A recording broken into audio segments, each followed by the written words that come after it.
Nandito tayo ngayon sa Vermosa, sa first ever residential property ni Alveo, and it's called Ardea. Gusto ko lang mapakita sa inyo really quick yung amenities area. Ito yung pool, meron ding kiddie pool and playground area. Meron ding shower area and meron ding function hall. Pakita mo lang very quick yung surroundings. Once again, this one is inside Vermosa. Hi guys, so ngayon papunta tayo sa Vermosa and pupunta tayo sa first ever residential property ni Alveo sa Vermosa, and it's called Ardea. Pag malapit na tayo doon, just let you know.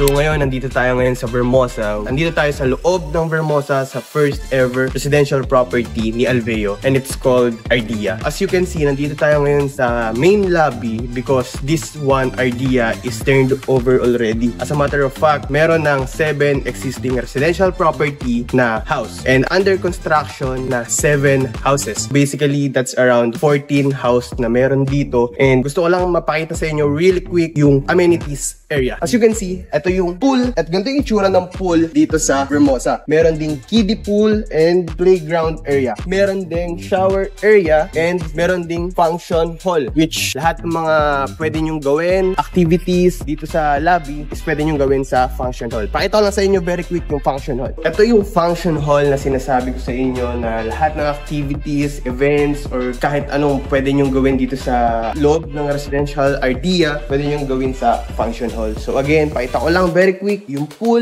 and I want you to imagine na super ganda dito sa Ardea. Pakita ko lang very quick yung harap ng residential property. So again guys, andito tayo ngayon sa Ardea, and pakita mo lang very quick yung surroundings.